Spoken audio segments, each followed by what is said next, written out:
Yes. All right, I'll take that as a yes. Okay, here we go. As you're aware, a long-range plan isn't just a spreadsheet, for heaven's sakes. It's there's a lot to it. We've actually analyzed a lot of pieces of moving parts in the finances of the district in the past as well as into the future. So we've taken a look at what they call the Form ST3, 5 years prior, your revenue and expense variances, which basically means what's the difference between what you budget for revenue and what you actually get, and what do you budget for expenses and what do you actually get. So we're trying to trace that history and look into the future. We keep in mind all the state education department website aid calculations. Matter of fact, one came out last week, aside from the budget. So this is constantly updated, all these aid calculations. We look at any pertinent external auditor reports and recommendations and things like this from your auditor. We take a look at bus and capital projects data because those usually incur debt. And what I mean by that is any bonds or any bond anticipation notes and their use that the district may have, as well as their existing debt service schedules, for instance, for your most recent capital project, as an example. And then, of course, we're keeping an eye on your ongoing and planned capital projects that you may need in the future, as well as the current one. We take a look at your foundation aid history and potential changes there. And for many districts, this foundation aid is a major aid category for many districts, and it is starting to be, if not continues to be, problematic. We look at other related state aid. What we mean by that is, like, for instance, what they call expense-driven aids. I'm going to give you examples of them. Excess cost aids, BOCES, transportation aid, things like this. So I'm actually going to give you a detail of those.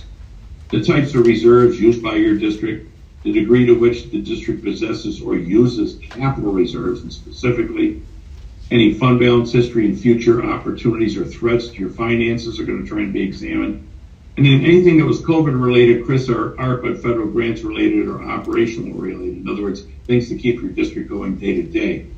Keep in mind that many of the COVID related grants are now gone. And of course, this is what crimping most districts' revenues.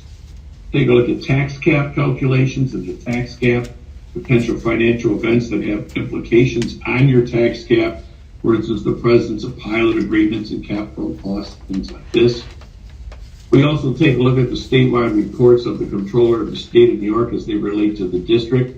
The controller audits districts from time to time, so we try and keep an eye on what the controller is looking for.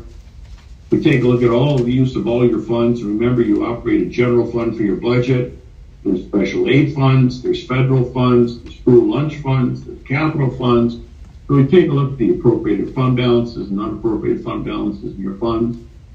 We take a look at projected teachers' retirement system rates and employer retirement system rates because pension systems tend to be expensive for school districts. Projected contractual obligations of the district. You have collective bargaining agreements that are going to affect your budget years out. An analysis of the impact of the district's budget due to loss of any pilot agreements, which does occur from time to time, and how that could affect your budget and tax cap. And then, of course, the history of your taxes and what's going on with your district.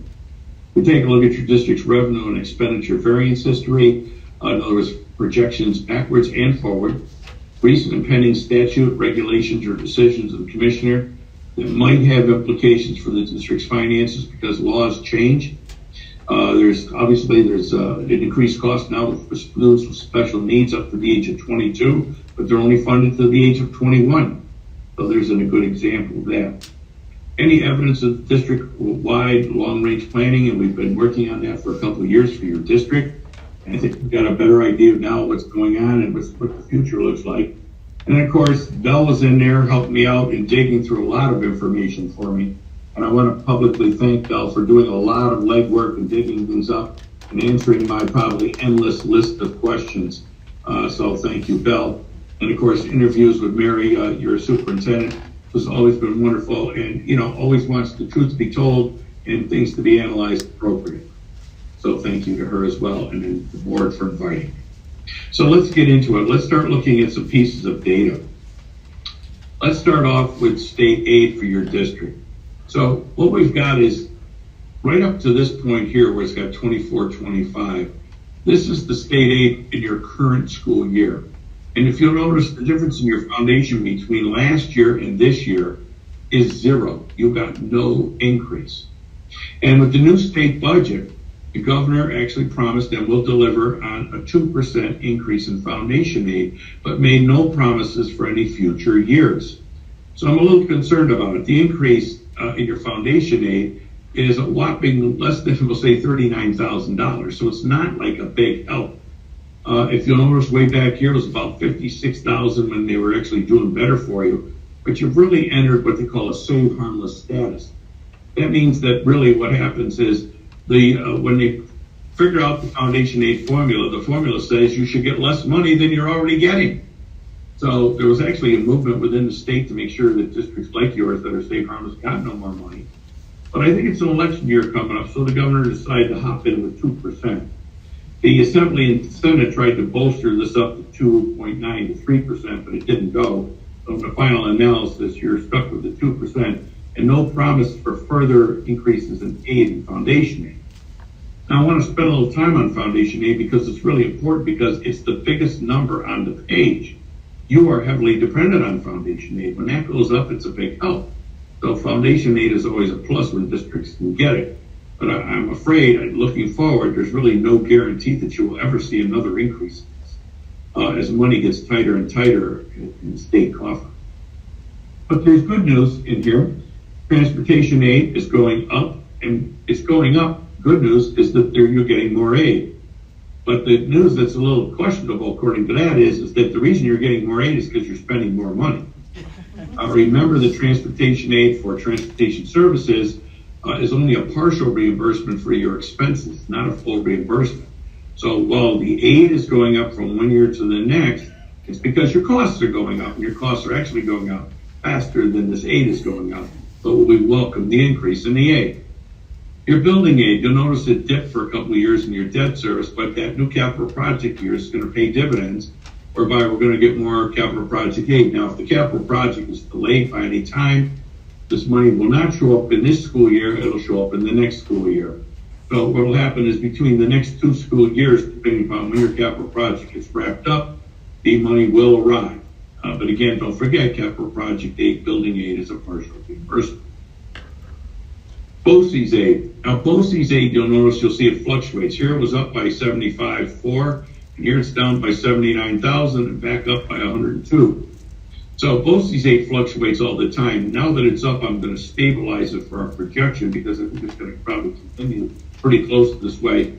This is for the kids that you send to career and technical education, perhaps.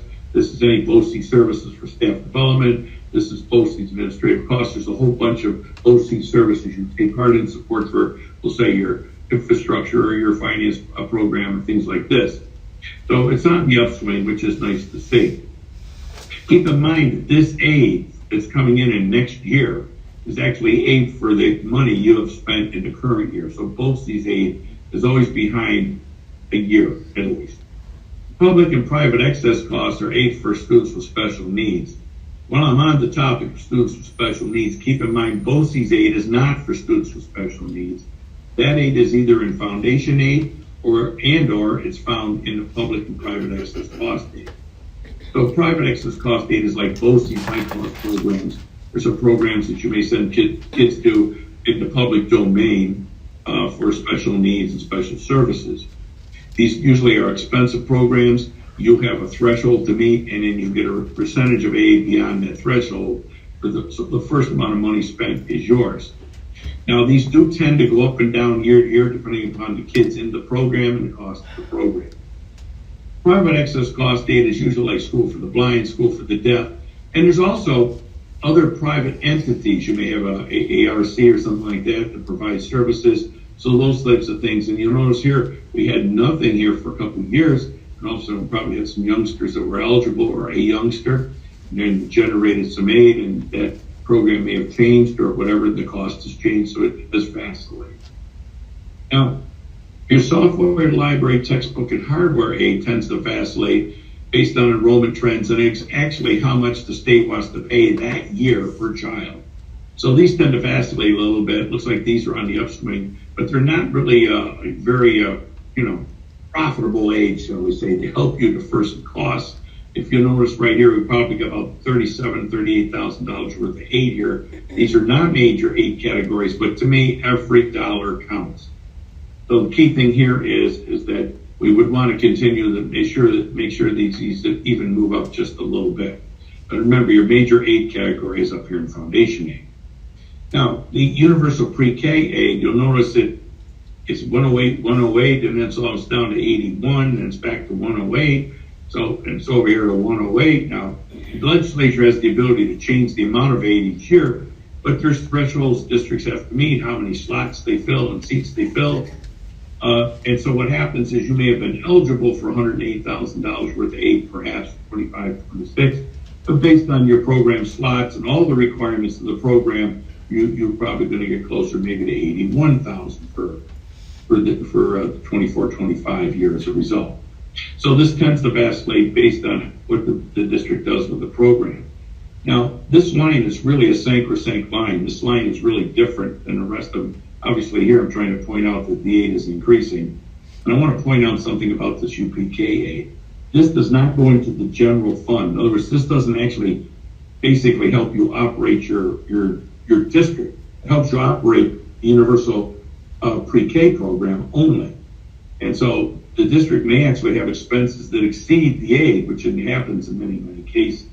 So what I do down here at the bottom, you'll see I have two totals. I've got total aid and total without UPK. So I'm always worried about, as a financial planner, the bottom number, not the top number. The state always adds the UPK in because it makes it look like you're getting more aid. But here's an exact example here where you didn't really get it, even though it looked like you were going to. So to me, this is the amount that really goes into your general fund. Now, there's reasons why this aid is being curtailed a little bit. So let me go over those. Here's some data really from the formula for foundation aid. And it tells us a little bit about the district and what's going on. So first of all, this is called the selected TAF-PU. Believe it or not, we've got all these initials. Weighted pupils. It's total aidable foundation pupil unit. We call them kids. And what they do is they weight these kids. So what happens is, for instance, in this 2007-8 year, you may have had 450 kids, but for the purposes of state aid, they counted them as 483. Now, how do they do that? Well, let me give an example. For instance, special needs kids aren't counted as a child, they're counted as 1.41 children. So it's possible that actually your real enrollment is less than these numbers, and that's usually the case. But what has happened is you can see from the inception of foundation aid in 2007-8, where your weighted pupil count was 483 pupils, weighted pupils, it is now down to 335. And so it has actually decreased even over the last couple of years. Well, that means that you're going to get less aid because your enrollment basically has dropped, even if we weight the pupils. But what has happened is you're slipping into the stay safe, harmless situation, whereby the formula says that you should actually get less money. But the state at least has always given everybody the amount that they got the year before, as evidenced here in a couple of years ago. But the governor has decided to, and the legislature went along with it, to give you a 2% increase. It's not much money, but it also helps. Now, there's other factors in this formula that actually do not work in your favor. One is your property wealth ratio. In other words, how much property wealth is in your school district compared to the state average. And if you'll notice, your number back in 2007-8 was what they call 0.616. So think of it this way.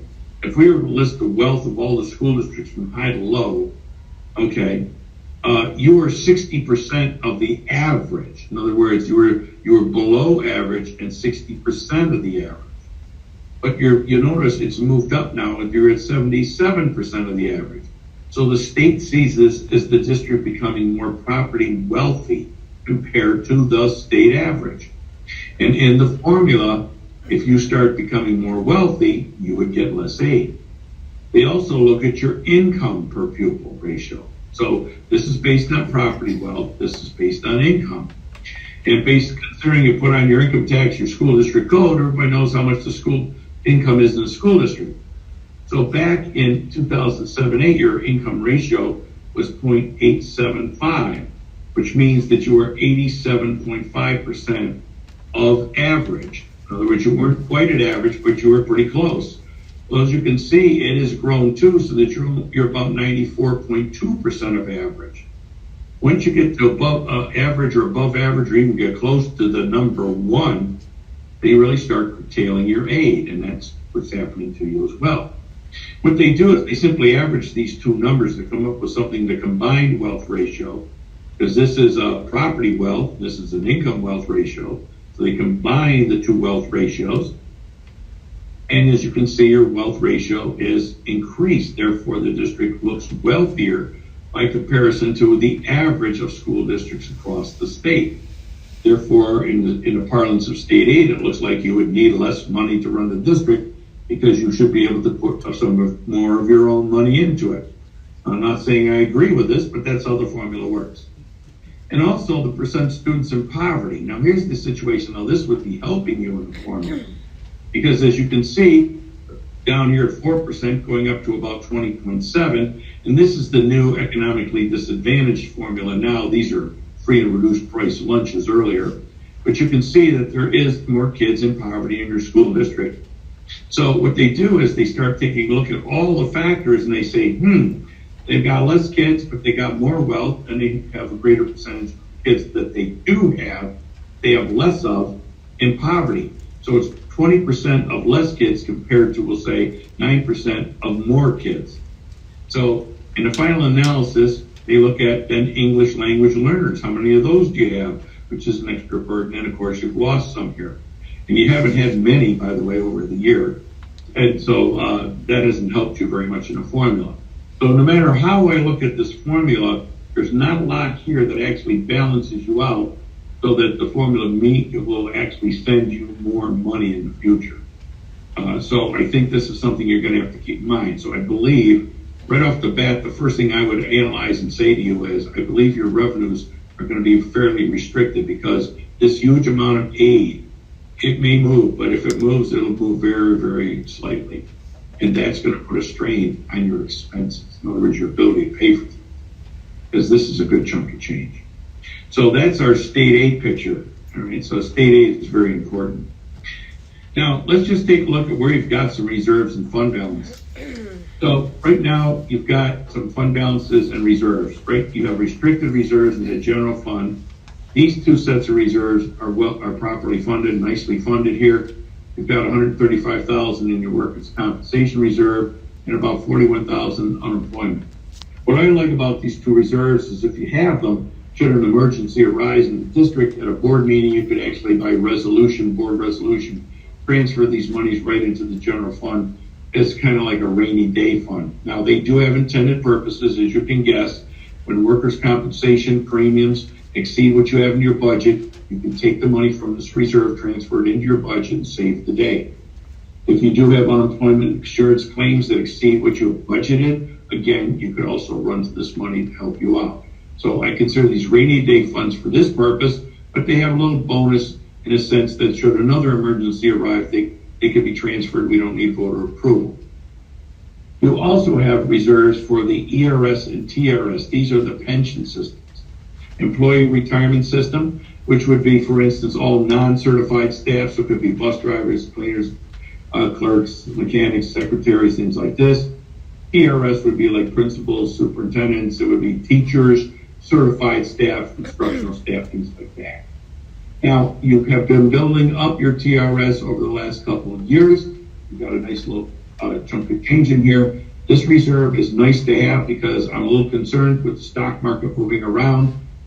You've stabilized your ERS reserve, but the pension system for this year, by the way, for ERS went up 16%. Now, right now, your budget can handle it. Thank goodness that Bill's a wizard in making sure that she's taking care of that. But TRS is not moving a lot. But keep in mind where your premiums come from for pensions. There's two sources. First of all, both these pension systems have actuaries. They go hire people to find out how much they're going to have to pay out when people retire. But what they're finding out is people are working longer than ever before. They're making more money than ever before. And after retirement, they live longer than ever before. So start to drive some of these pension systems up. Now, one of the major sources of revenue for this pension system is the stock market. So when the stock market tends to do really, really good, the pressure on school districts is not as great. But when the stock market doesn't do too well, the pressure on school districts is great, because that's the place they get the rest of the money when the stock market doesn't yield the earnings that they need. So right now, ERS, they've done okay into this year, but what we're finding out is these folks are tending to live a lot longer. Their actuarial tables go far longer. The TRS, don't forget, they make more money, so they put more money into the pension system. So therefore, it's in a little better shape. But they're both in good shape right now, but we do see a major increase in the ERS coming into this year. Reserve for property loss and liability claims would have no money in here, okay? Nor is there necessarily a need for any money in there. So to me, the case of having reserves is not to just put someplace to stockpile money. It's when you really need it, you have a liability, you have a threat that the district has to be taken care of, which I think is more to the case of your insurance and your tax certiorari issues. You had a tax certiorari reserve, let's bounce back to the bottom one right now, until you didn't need it anymore. When you didn't need it, you're not allowed to have it.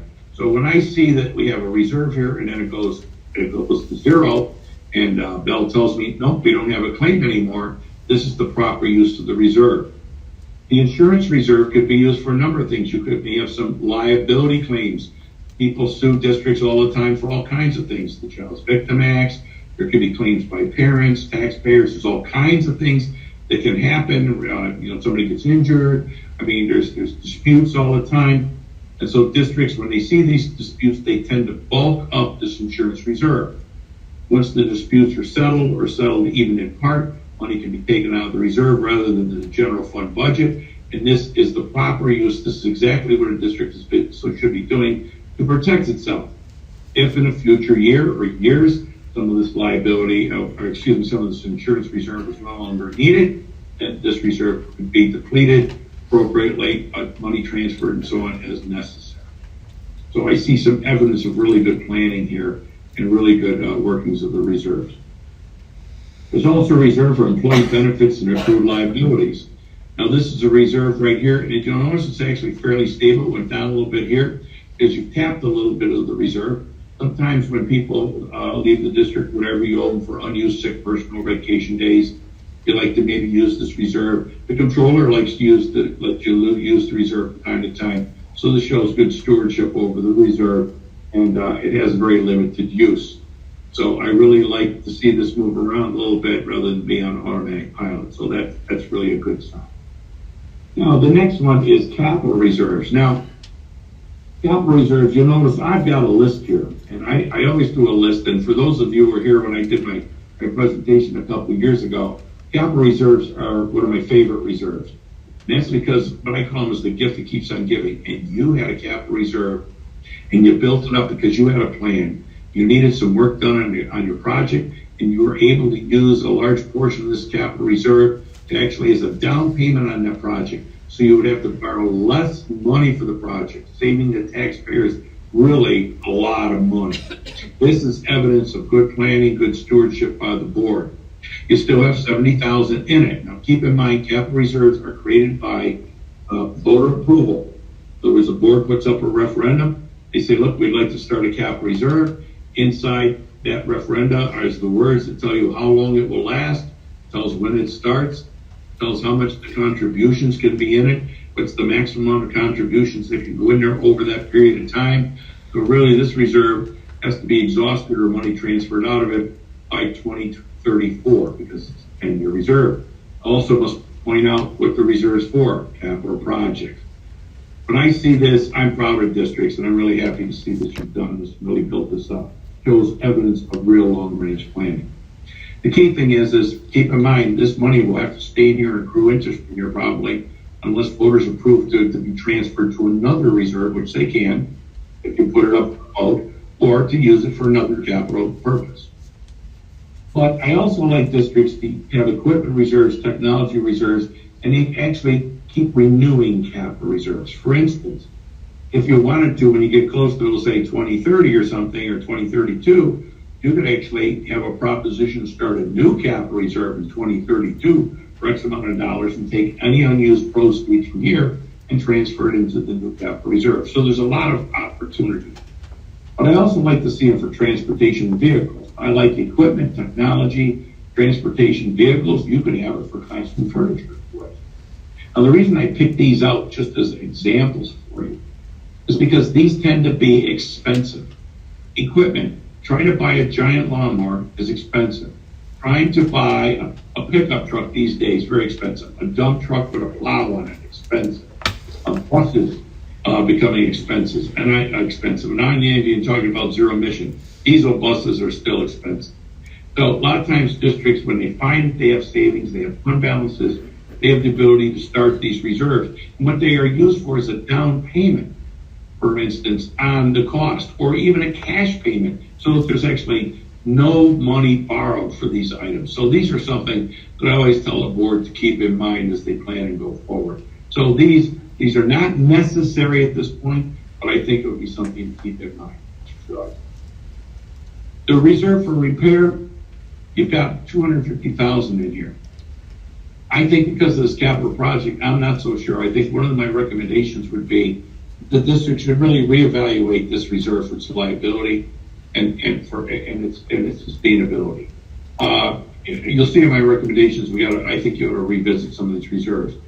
For instance, should this money stay in here? Should this money stay in here? Is there another purpose of these monies? Could they maybe, before approval, transferred into something like a tech reserve to buy a bunch of Chromebooks and laptops at some future date? Cash, even buying them through BOCES and getting BOCES aid on them, aid. So I think there's ways that this money could be put to a better purpose if there's no imminent repairs needed. Remember that repairs really normally are not state aid eligible. That's why you don't repair a sidewalk, you install a new one. And that's why they belong in capital projects. So it's something to consider in the future. Your reserve for debt, you have no money in there, nor should you. Reserve for debt is if you had a student occupied space a couple years ago and it's now empty due to declining enrollment, you decide to sell it, you still owed money on it, the proceeds from the sale would have to go in here to help you absolve yourself of debt. So you're not eligible for it, nor any other restricted fund balance. For instance, I've got districts I've worked with that have nuclear power plants in them, or coal-fired power plants in them that are going to close. And what districts do is they start saving money to ameliorate some of the tax impact once those places close. But that really doesn't affect you at all. So really what we've got down here is total amount of reserves. And it's pretty good for your size district, and you've used them wisely. It'd be nice if it was a little higher, but pretty good right now. But you also have a debt service fund. And this debt service fund has been used from time to time, and there'll be little transfers into the general fund to offset some debt over time. And over time, this debt service fund, probably in the next 5 years, will probably have to be exhausted. So this is a separate fund. Now, where did this money come from? In many cases, this money came from unused money from prior capital projects way in the past. It could have come from premiums from bond sales. It could have been from interest. But the key thing is what I've suggested to the district in our conversations is that I would really investigate the source of this money, especially where it came from before 2019. If we find out that it was created through some debt process and that debt has been paid, I would suggest we work with your auditors or school attorney, try and transfer this money into the general fund and then later into one of these reserves. So this is another piece where we could reestablish a reserve, maybe perhaps based on this money, but it'll take a little bit of research to find out. So I've done a couple scenarios for the school district because what we're going to do is we've got to make some assumptions here. So I've got a set of assumptions I'm going to use for the scenario one, we'll call it here. Tax increase 1.91 for 26. That's what I think we went for. Congratulations on your budget approval. Nice job by everyone. Terrific. And 2% thereafter. I just picked 2% because it's close to 1.91.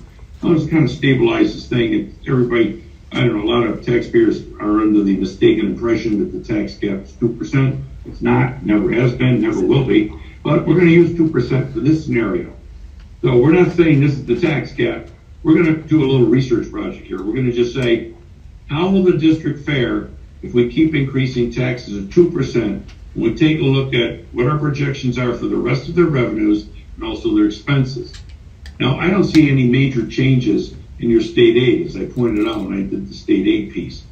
Matter of fact, if you'll notice down here, I've actually just simply copied over this from your state aid page that you saw earlier, including your transportation aid and your building aid, which is following your current debt service. Now, your federal aid remains fairly stable. This is Medicaid. You don't get a lot of it because you don't have a lot of students involved in the program. But for expenditures, what I'm going to do is follow your contractual obligations that you have now, and no notable changes in staff patterns. In other words, people who are currently going to be working in 25, 26, in my scenarios are going to be working in 29, 30 school year. So in other words, I haven't laid anybody off, I haven't changed anything, I haven't replaced any staff or anything like that. Now, obviously, that's something you might have to consider in the future, but we're going to just run a straight line projection. I also have a stable ERS and TRS increased costs. So you're probably listening to me saying stable increased cost. What's a stable increased cost? Sounds like stable means no increased cost. Well, here's the problem. Even if the rates stay stable, if people get a raise, the costs will increase, because what's going to happen is they take the premium rate and then multiply it times their salary. So if the salaries go up and the rate stays the same, the cost goes up. So we got to keep that in mind. So what I've got up here is really that 2% here in blue. And if you'll notice, between the 25 years, so I want to count 5 years out. So I'm going to go 25 to 26, 1, 2, 3, 4, 5 years. So we're doing a 25 to 30. Remember, when we talk about ed finance or anything schools, when we use a school year, it's the end of the school year. It's not the beginning. So this is June 30th, 2025, June 30th, 2026.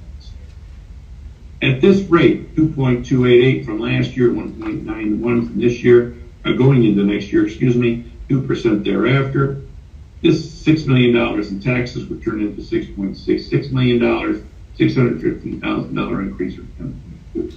And you can see that 10.2 is a little over 2%, because you can see this is a little over, so it's kind of averaging out just a tad. Your pilots are basically not moving at all. You got kind of new and more recently here, but it's very small. Okay, so it isn't going to move very much. Now, we had this interfund revenue transfer in here. Remember I talked to you about that debt service fund? This is one of the things I think we've got to research. Right now, in this current year's budget, it's not being used as interfund transfer, nor should it be in that much of a bulk. So Bill and I talked it over, and we really believe that, one way or another, that money's going to end up in the general fund, and how you use it will be up to you. But to exhaust the entire amount in a single blow would not be a good idea. So we've kind of held off. Your state aid that I showed you here is really based on your state aid from the previous page. Your federal aid is the Medicaid reimbursement, hardly moves at all for most districts. And then you've got other revenues right here. Now, notice the other revenues. Look at this number. See how this number is escalated rapidly? See that?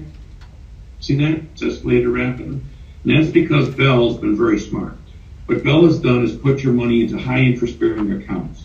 And she's made a lot of money in interest for you. But our dilemma is going to be is that I don't think that parade is going to continue into the 26-27 school year. Matter of fact, as you start using up some of your money in reserves, perhaps you won't have as much to invest, and I'm not so sure interest rates may stay as stable as they currently are. So we're actually projecting a diminishment of interest earnings over time. I think that's fairly realistic. Not a big one, but a small one. But we just don't think we can guarantee you're going to get $2.224 million every year in miscellaneous revenues, including interest earnings. So when we take a look at your total revenues, we're moving from about a $10.669 million revenue package, right, to about 11.473, about $800,000 increase for 7.5% increase. And what I've done here is put the dollar amounts in. So remember, these two may fluctuate because the building aid, depending upon when the capital project is done, when that building aid will come in. So we know sooner or later along this plane, the building aid will arrive. It's going to either be coming in 26 or 27, depends upon when the project is. But after that foundation aid, once we get the building aid, that's the bump here. Really what happens is you'll see that everything else is pretty flat. Your revenues aren't moving very fast. And if you'll notice, your 2% isn't yielding a lot. So you're probably getting like, not a lot. 2% of $6.4 million is not a lot of money in terms of the school district budget we're counting on revenues heading toward $11.5 million. So let's just take a look at what we've got for expenses. So what I did to try and save you some pain and looking back and forth and all the rest of it is I brought over that revenue picture from the previous page this summer. So now let's tear apart your revenues, take a look at what's going on in the district and what we see happen. But right now, we've divided the district up into general support, instruction, transportation, employee benefits, debt service, and then inter-fund transfers that you may need. And those are zeroing out here in your district. So let's take a look at salaries and general support. So who's in general support salaries? So that would be the superintendent, the superintendent's office, the business office, complete with everybody who works in there. And it would also be all operations, maintenance, cleaners, custodians, landscapers, maintenance mechanics, things like that. So there's a lot of people actually in the salary portion. So we're planning now, based on your contractual expenses, we're looking at going from a budget at around, say, $671,000 to about $689,000. Not much of an increase here. I think what we've tried to do is flatten out some parts of this budget and right size it. So I don't see it as huge increases in these actual budget codes. This is infrastructure for the school district. So we don't see much of a movement there. But in the other category under general support, we're going to see a lot more movement. Now, what we're starting to see here is that you can see there's going to be some big jumps. Now, the other category is not only heat, light, electricity, but it's also BOCES costs, say, for technology. It's also equipment and purchases. It's the supplies, materials for the buildings, maintenance grounds, everything that you need. It could be your lawnmowers, it's your outside work, your inside work, everything you need. And we say we've got to right size this because we've actually really overspent this portion of the budget the last few years. So this is an attempt to make it more accurate. In other words, we've really used a lot of money in these areas, but we haven't budgeted for it. So this is an attempt to be accurate. So here's the big bump, and then it kind of settles out. You'll notice it doesn't keep escalating at a giant rate. But because of that, it's probably going to go up to about $425,000 over this 5-year period. And when we get down to its salaries, instruction, what do we got for instructional salaries? Well, it starts off with anybody who's a building leader, like a principal, it's department chairs or grade level chairs. It's all the teachers, special ed, general ed, any grade level, all grade levels, any behavioral specialist, it's the nurse, the guidance counselor. It's any librarians, okay? So it's everybody, it's an instruction that deals with the kid or related to the kids every single day of the year that you have school. They're up here. You're budgeting about $3.3 million right now, but based on your salary schedule, your contractual expenses, where these folks are, that'll be moving probably to a little over $3.8 million. So that's going up about $534,000. 16.2% over this period of time. That's a good chunk of change for a district your size. Now, in the other category, what's other? Other is, well, it could be supplies for the science department, right? But it's also books and paper and copiers and contractual expenses and staff development. But a large part of this is also BOCES expenses, could be CTE. Students with special needs are in here as well. And of course, you can see we haven't got a big bump here, but it does continue to escalate pretty good. So we're moving from about 2.3 million, pretty close to 2.9, about 526,000. Now I'm going to stop here for a minute, and we're going to do a little lesson on percentages versus dollar values. So I want you to notice that this is $526,000 increase, 22%. This is 534, which is bigger than this, but it's a 16%. And lo and behold, I've got 425,000 here, which is lower in both these numbers, and it's a 60%. And I've got the biggest increase, $804,000 right here, but it's the smallest percent. So I know board members tend to look at percents. I know residents look at percents. What percent did that go up? What percent is that moving? I'm only putting in the percentages probably because people ask me to put them in. I never look at them. To me, they're ridiculous. As you can see, they don't mean anything here. Look at the comparisons here. So what happens is I follow the money. So here's the lesson I've got for everybody so far. If I add just the instructional codes right here, just these two numbers, and I add them up, everybody see this? I'm over $1 million. These two numbers, the increase, exceeds the total revenue increase. Just these two numbers, I haven't even finished the rest of the page. Just these two numbers exceeds the revenue So you can see the district's going to face some significant challenges going forward. Now, as I take a look at transportation moving on down the line, with right-sized transportation, you can see it here. Changes in routes, driver schedules, things like this, and making it more accurate. So you can see here we've depleted this, but then it'll continue to escalate because of contractual expenses. But we have a net minus 55,000.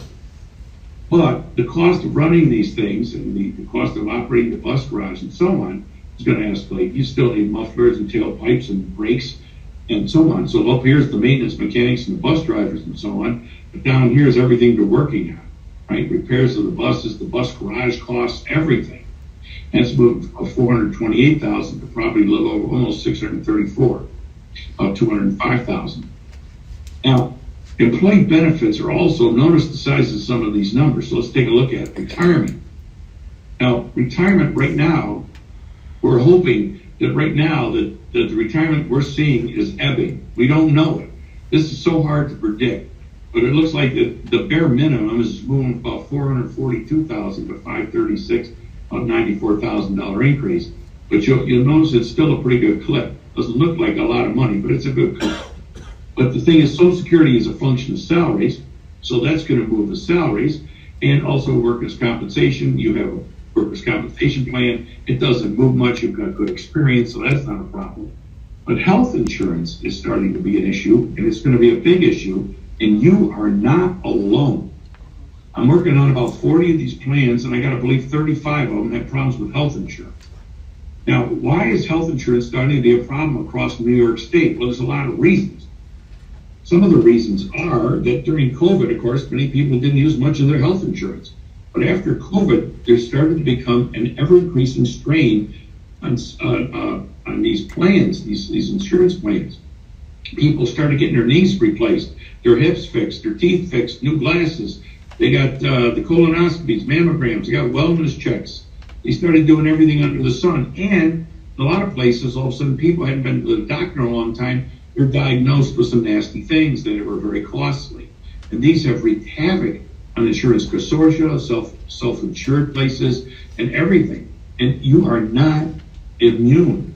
Your insurance costs, you can see the cost right over here is $100,000 between 2 years ago and this year. Going to move a little less than 100 maybe this year, but it's moving fast on you as your consortium uses up its reserves and the claims start accelerating rapidly. So we're moving about 1.4 million. Our projection is pretty close to 2.325. That's $892,000 increase. That number, if you'll notice, is larger than all the revenue increase. Just this number. So insurance is going to be a real problem for you and probably a multitude of school districts across this state. So this is something we're going to really have to face down. This is going to be very difficult to run. Now, your debt service, your buildings, and so on. Don't forget, you got a capital project we're ramping in. Therefore, got a little principal up with interest going down. So what happens is we're kind of flattening out here with parts of it. We got some good rates coming on so far. But this is your capital project, and don't forget you're going to get that building aid to offset some of these costs. Rantan, we have no money in there. What the heck is Rantan? Well, if you had poor cash flow, which you do not, Bell has really kept an eye and her nose to the grindstone on the money. You would actually may have to borrow money to actually operate your district. You are not in that situation right now. I would say your district is in very good shape right now. So you don't have to have a revenue anticipation note or a tax anticipation note. You're not like begging for state aid or your taxes to show up so you can meet payroll or something. But that's very good. Why am I putting zeros in here? Because you don't need the money in there so far. But something tells me if these costs keep escalating at these rates in these outer years, you may have to borrow money to operate. I'm getting concerned about it. Your interfund transfers for, we'll say, capital outlays for school lunch, special ed kids, and special ed transportation in the summer and so on, that has really ebbed out. Now your budget is being able to handle it so far. Therefore, we don't need to really budget any money there. So that's just a little luck and a lot of good planning. So that's what we do with this. But here we go. So what we've got here is, as you can see, when I come over to total expenses, we're moving from about 10.8 million to about 13.5. We've got a $2.68 million increase in expenses projected, all things being equal, going at the same rate you're going. compared to this much revenue. The state aid isn't helping, and 2% taxes aren't going to cut it. So what I'm seeing here is we're going to have insufficient revenue to meet ever escalating costs. So let's just see if we can find a way to summarize some of this so it's a little more meaningful so we move some things around. So I brought over the revenue picture from the prior page in this first scenario, and here's total expenses. And as you can see, the budget gets a little out of balance here. In the 25 year, you're expecting an increase of about $302,000 worth of revenue against about $287,000 worth of expenses. That's a good shape. But now we're going to start seeing $84,000. Right now, remember, we're waiting for the building aid to come in the next year. So we got basically 2%, I think $38,000 increase in chunk change. We got in foundation aid, and that's it. And hardly anything else is moving, but we've got a large increase in costs. Here now means the building aid arrives, or it'll arrive here. Matching increase in costs, doing well. But then the building aid ebbs out. In other words, it continues flat. Foundation aid, as far as we know, there's no increase that we can see. Nothing else is moving for you. We're at the nadir, basically, of all your aid categories. We've used the maximum that you've had in the last few years, but your costs continue to escalate. Therefore, the budget becomes more and more out of balance. Now, your carryover money. What is carryover money? Well, remember, there's a difference between budgeted and actual. So you may have budgeted $10,669,000 for revenue and budgeted $10,833,000 for expenses. But what happened? By the end of this year, Bell is expecting that between looking at whether your revenue came in as projected or better or worse than projected, your expenses being underpaid or more paid, we hope to end up with about $283,758 left in cash, which is good. But keep in mind, it's less than the previous year. So your budget is becoming tighter. You're losing fund balance. Now, because of the changes we made, we kind of moved some things around. We've got a little bump in aid here. Okay, we're going to get a bump in aid here. I'm hoping, Bell is hoping, we're going to try our best to try and end up between this budgeted revenue and this budget expenditures with $600,000 in cash left for each of the next 5 years. We're going to do our best. Is there a guarantee? No. If all of a sudden something drastic happens that hits your district with a big expense, and all bets are off. But this is what we're going to use. We're going to try and get back to the 24 year as close as we can, as you can see. We're going to start penny pinching. I've suggested if it isn't absolutely needed in the budget, don't buy it. It's that simple. Tighten it up. Tighten it up. Don't expend money that you don't absolutely need to expend. Now, so you can see we're going to try and get back to where we were in 24. It's going to be not going to be easy, but we're going to do our best. Now, keep in mind, you're also allowed to have 4% of expenses in cash.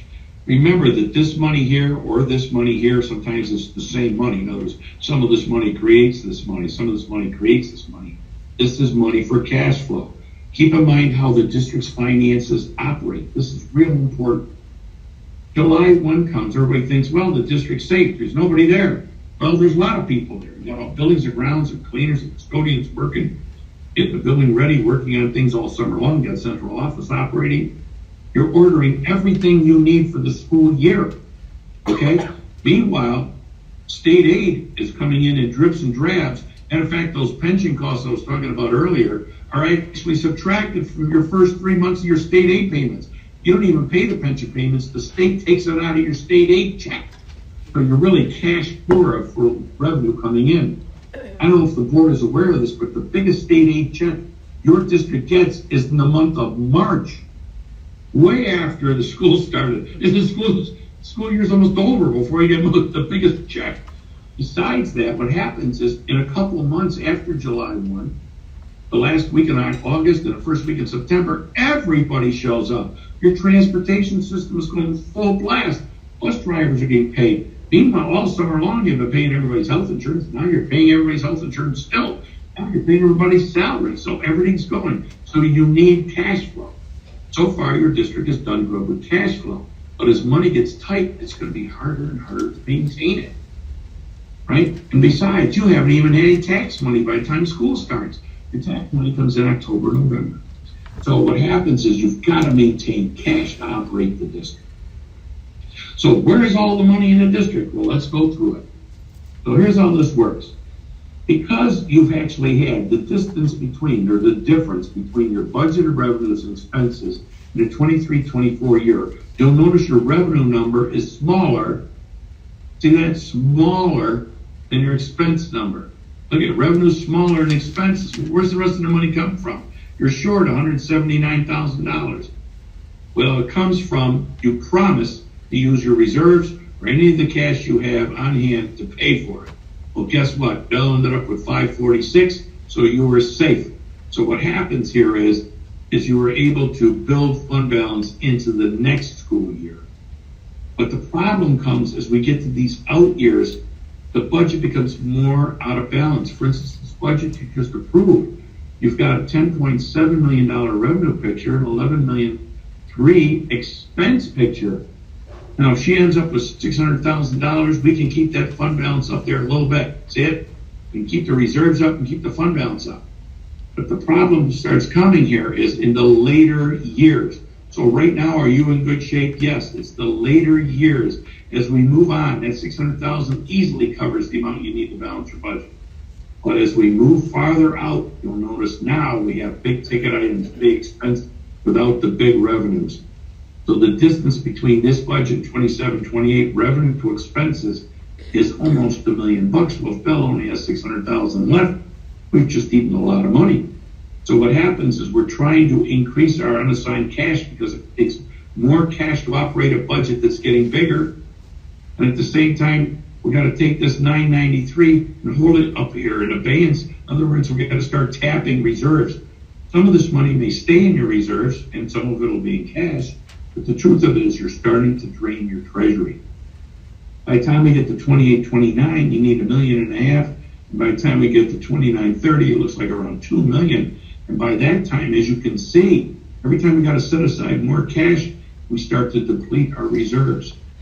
My guess is probably by the 29-30 school year, your entire treasury may have $977,000 in it. It will really not be enough to run the school. So what you either you probably have to do two things at the same time.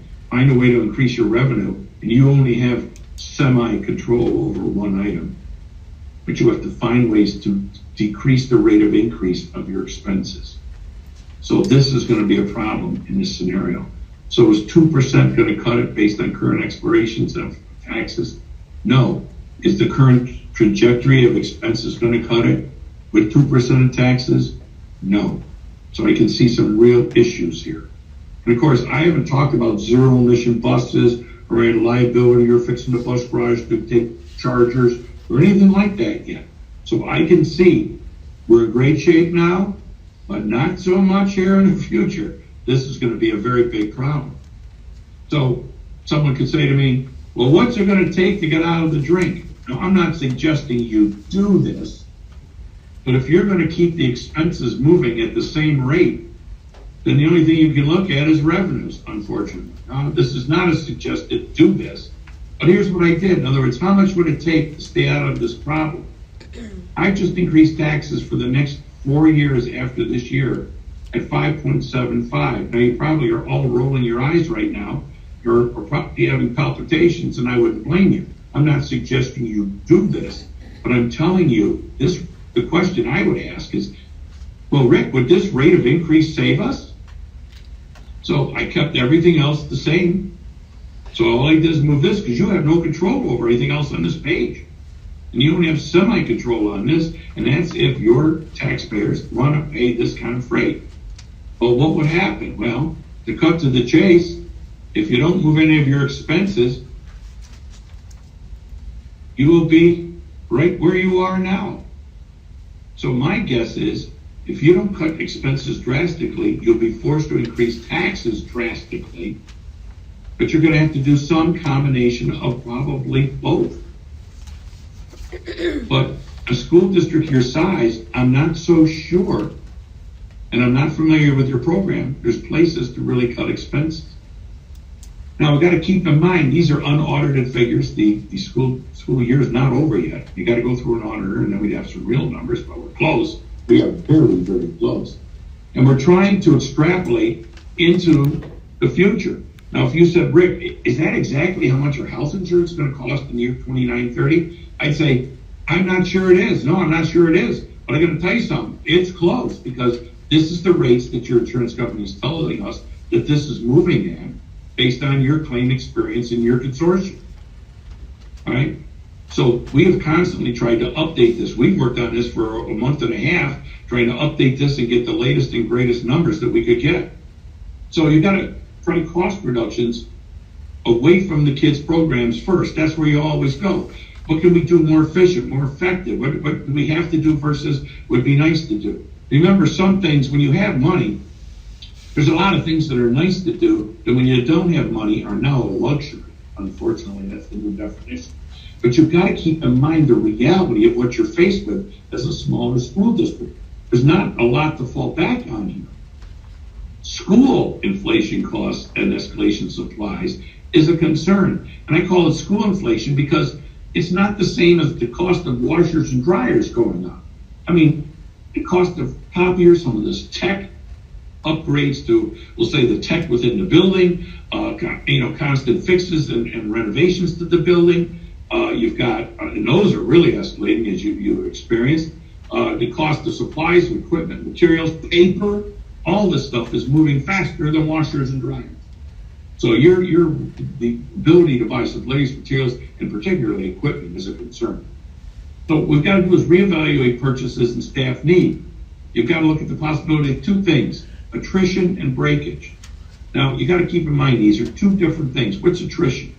Attrition is like this. Rick's working for you, and all of a sudden Rick says, I'm retiring, I'm leaving, or I'm going to another district, or I'm moving out of town. The question used to be, who are we going to get to replace Rick? The new question is, do we absolutely 100%, without any question, need to replace Rick? If we don't, you don't replace Rick. Okay, and therefore you save the money. Breakage is where you say, well, we don't need exactly what Rick did, but we need some of Rick did, so we got to hire somebody to replace some of Rick did. So in other words, we can't save all the money that Rick was making, but we can make some of it. That's called breakage. We can save some of it. But you've got to be realistic. Based on the needs of your kids, whether it's special ed, general ed, whatever your curriculum and scope and sequence curriculum may be, there are labor scarcity issues. Trying to find certain types of teachers, dual certified special ed teachers, so behavioral specialists. This is getting harder and harder. You're in competition with every district in your region for everybody that works in your school district that you need. So you're going to have to pay the going freight. So some boards may say to themselves, well, I was going to tell teachers, I'm sorry, they're not going to get the raise like everybody else. Well, guess what? The reality is they probably will. But the thing is that there may have to be less of them. I don't know where, because I'm not familiar with your program. This is our educational piece that you have to take a look at. But I'll tell you, the finances aren't going to support this program at this time without some real, I think, changes and perhaps some pain. You've got to monitor these long-term expenditures. I've laid them out for you. They're huge. You have limitations on revenue. Salaries and benefits can overwhelm your finances and any potential gains. If you notice, that's why I picked out. Look at this. Health insurance is going up more than all your revenues in scenario one. Salaries and non-salaries and instruction, which is the mission of your school district, outstrips your revenue in scenario one. So do not rely on additional state support. I do not see the state coming in to save your school district and keep it running. I really just don't see it. And by 28, 29, you're really cash poor. You can make it till then maybe. You got to reevaluate those reserves and fund balances for sustainability. I had suggested when I talked about the reserves, better uses for the money. But once you look at this plan so far, the better uses for the money are probably to keep the district alive, perhaps as long as you can. Absent taxpayer support, in other words, keep your district alive, you may have to rely on your residents to actually pay more to keep it running. And if they don't want to pay more, then you can't keep it running. I think we're going to be at that close in about 3 and a half years.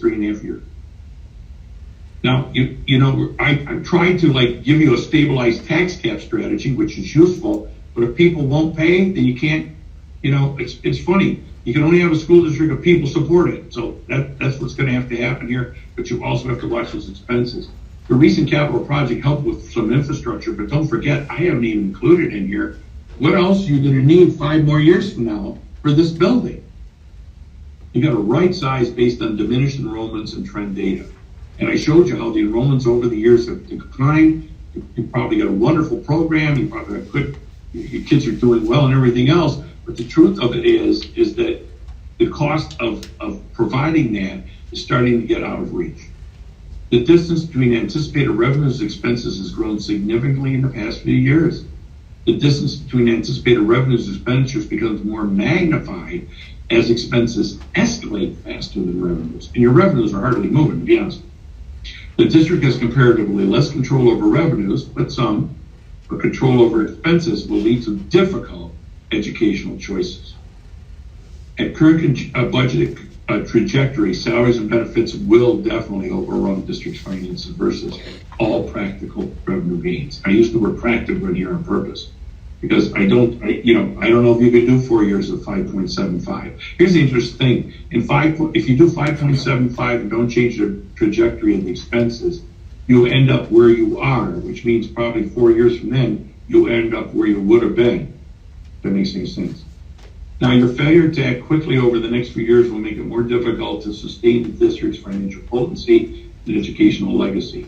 In other words, the longer you wait to right-size this thing or get additional revenues, the more difficult this will be to survive. State aid, foundation aid is currently slated for 2% increase. That's nothing compared to what you need. Safe harmless status increase is unknown. No one can tell you you're going to get more money. Would I hope you would? Yeah. But if every year you get $38,000 more, you can see it's still not even close. Your expense-driven aid continues under current law, which is good. But remember, expense-driven aids, building aid, trans aid, technology aid, all those are really just partial reimbursement.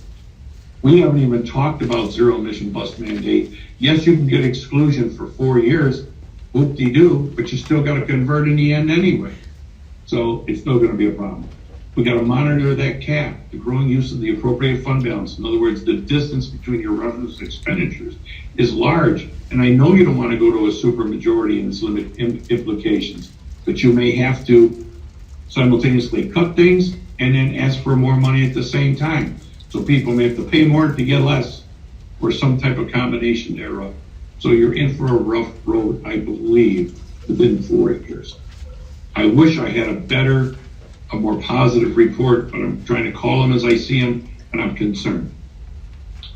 So let me answer any questions that the board may have, and I'll get back up here so you can see me, and I'll try and answer any questions. I know this is a bitter pill, but this is the plight of many, many small school districts. There are ways out, as you all know, and I'm sure there's been discussions in the region, and all small school districts are looking at it. The state has actually provided additional incentives for these types of things, but it's very difficult. And people came to a school district because they liked the school district and wanted it to prosper. But it's tough to run a small operation, unfortunately. You lose a lot of efficiency, economy of scale. Just for the record, a lot of research indicates that the best size school district is one between 1,500 and 2,500 kids for maximum efficiency. Too big becomes inefficient, too small, very inefficient. So I'll answer any questions you may have on any of the data I've given you. Any questions? Wow. Yeah, I know. Believe me, I have not looked forward to tonight's meeting. Well, Mary had kind of given us a heads up that it wasn't going to be good, but well, you got a 4.5 year heads up, but don't forget, if you're going to do anything, you got to do something sooner than later. right. And I think there's got to be a reality check here, right? I mean, it's very difficult, especially with lust. I mean, if your state aid can't move up at 5 or 6, 7% a year, I mean, it's a problem. I appreciate you giving kudos to Belle because we know that she puts in lots of hours on these things, and it's so. Well, you've got a good leadership team. I've got to tell you, I'm very, very, very impressed. Mary and Belle have been good leaders, good champions for your district. They've been very thoughtful. They're not afraid to ask questions or seek help or guidance or opportunities, choices, things like that. And they work hard. So really, thank you. That was a lot of information. Well, you know what usually happens when I have to deliver something like this, and it's becoming more frequent, especially with small school districts, is the state that does not. It does. It looks like instead of saying we won't support you, they just don't say anything, and then they don't. See what's happening. But the key thing is maybe you need some time to digest this, talk it over, spend a little time over the summer discussing some things. I'm glad to come back and talk to you again, take a look at any other options you may want to. I did 2 scenarios because it's stark at 5 years no matter what I do.